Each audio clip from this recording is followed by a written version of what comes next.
Living വേ T വിയുടെ പാതയ്ക്ക് പ്രകാശം എന്ന പ്രോഗ്രാമിലേക്ക് സ്വാഗതം.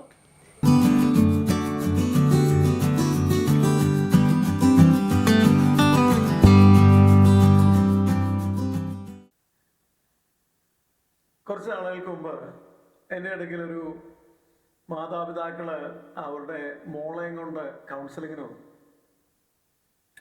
പ്രശ്നം എന്താണെന്ന് വെച്ചാൽ കൊച്ചിനെ നഴ്സിംഗ് പഠിക്കാൻ വേണ്ടി ഹോസ്റ്റലിലേക്ക് ഉണ്ടാക്കിയതാണ്. അപ്പോൾ ആദ്യത്തെ വർഷത്തിൻ്റെ ഫീസിലെ നല്ലൊരു പങ്കൊക്കെ അടച്ചു. അവിടെ കൊടുക്കേണ്ട നല്ലൊരു എമൗണ്ട് കാശൊക്കെ കൊടുത്തു.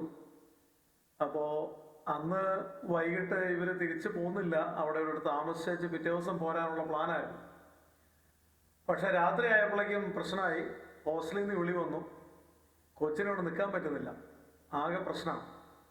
അങ്ങനെ അർദ്ധരാത്രി കഴിഞ്ഞ സമയത്ത് ഈ മാതാപിതാക്കൾ വീണ്ടും ഹോസ്റ്റലിൽ പോവുകയും പിറ്റേ ദിവസം ആ കൊച്ചിനെ കൊണ്ട് നാട്ടിൽ വരേണ്ടിയ സാഹചര്യം ഉണ്ടാകുകയും ചെയ്തു. അപ്പോൾ ഈ കൊച്ചിന് ഭയങ്കര പാനിക് അറ്റാക്ക് ഉണ്ട്. അപ്പോൾ ഈ കൊച്ചു പറഞ്ഞു, ഞാൻ തിരിച്ചു പോകുന്നില്ല. മാതാപിതാക്കൾക്ക് അങ്ങനെ പറ്റില്ലല്ലോ, കാരണം ഇത്രയും കാശ് മുടക്കി വെച്ച് ഇനിയിപ്പോൾ അത് വേണ്ടെന്ന് വെക്കാനുള്ള അത്രയും വലിയ സാമ്പത്തിക ശേഷിയുള്ളവരൊന്നുമല്ല. ഞാനത് പറഞ്ഞു എന്തിനാന്ന് വെച്ച് കഴിഞ്ഞാൽ, നമ്മൾ ഇനിയിപ്പം അങ്ങോട്ട് പഠനത്തിന് വേണ്ടി നമ്മുടെ മക്കൾ പല സ്ഥലങ്ങളിലേക്ക് പോകുന്ന ഒരു സാഹചര്യത്തിലോട്ട് വരികയാണ്. 1-ാം ക്ലാസ് മുതൽ 12-ാം ക്ലാസ് വരെ വീട്ടിൽ നിന്ന്, വീട്ടിലെ നല്ല സാഹചര്യങ്ങളിൽ നിന്ന്, അവിടുത്തെ നമ്മൾ പറയത്തില്ലേ കംഫർട്ട് സോൺ. അപ്പോൾ കൊച്ചിനൊരു അല്ലലില്ല, അലച്ചിലില്ല. ചില വീടുകളിലൊക്കെ ആണെങ്കിൽ കൊച്ചിൻ്റെ എല്ലാ കാര്യങ്ങളും ഹോംവർക്ക് ഉൾപ്പെടെ അമ്മ ചെയ്തു കൊടുക്കും. അപ്പോൾ ഈ കൊച്ചിന് വാസ്തവത്തിൽ ഒരു ഇൻഡിപെൻഡൻ്റ് ആകേണ്ട ഒരു ആവശ്യകത വരുന്നില്ല. അപ്പം അങ്ങനെയുള്ളൊരു സാഹചര്യത്തിൽ വളർന്ന് ആദ്യമായിട്ട് വീട്ടിൽ നിന്ന് പുറത്തേക്ക് പോകുന്ന ഒരു സാഹചര്യം, അത് നമ്മുടെ പല കുട്ടികളെയും അവരുടെ മനസ്സിനെ പിടിച്ചുലയ്ക്കുന്ന ഒരു സാഹചര്യമായിട്ട് പോകുന്നു.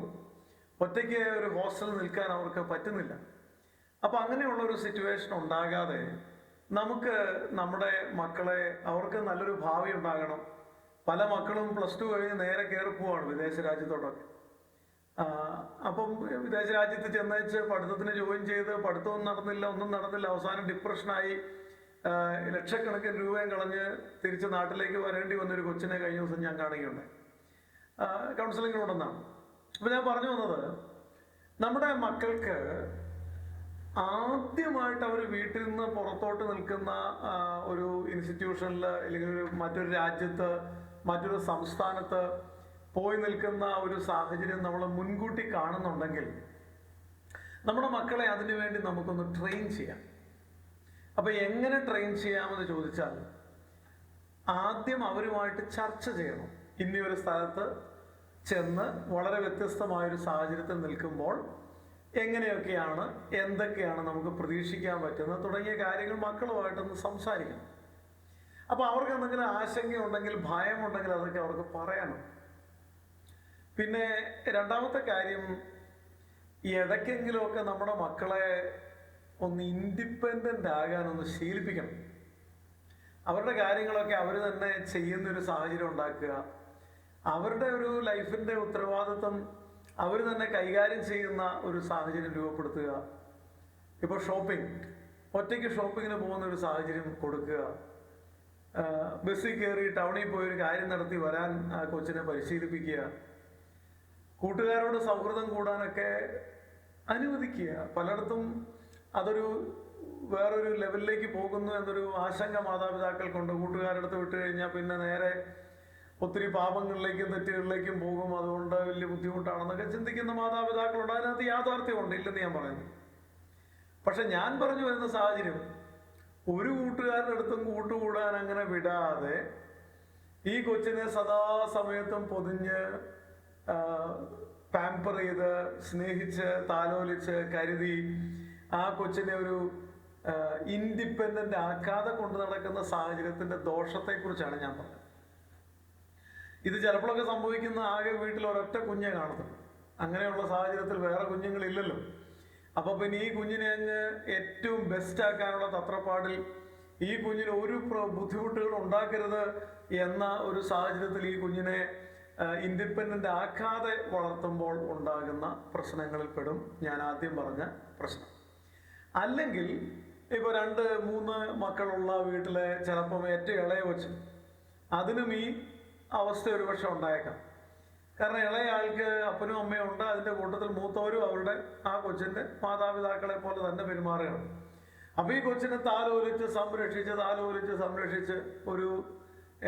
ഒരു സാഹചര്യത്തെ തരണം ചെയ്യാൻ, ഒരു സംഘർഷത്തെ തരണം ചെയ്യാൻ, ഒറ്റയ്ക്കൊരു സ്ഥലത്ത് നിന്ന് സ്വയം മാനേജ് ചെയ്യാനൊക്കെയുള്ള പരിശീലനം ഇല്ലാതെ പോകുന്നു.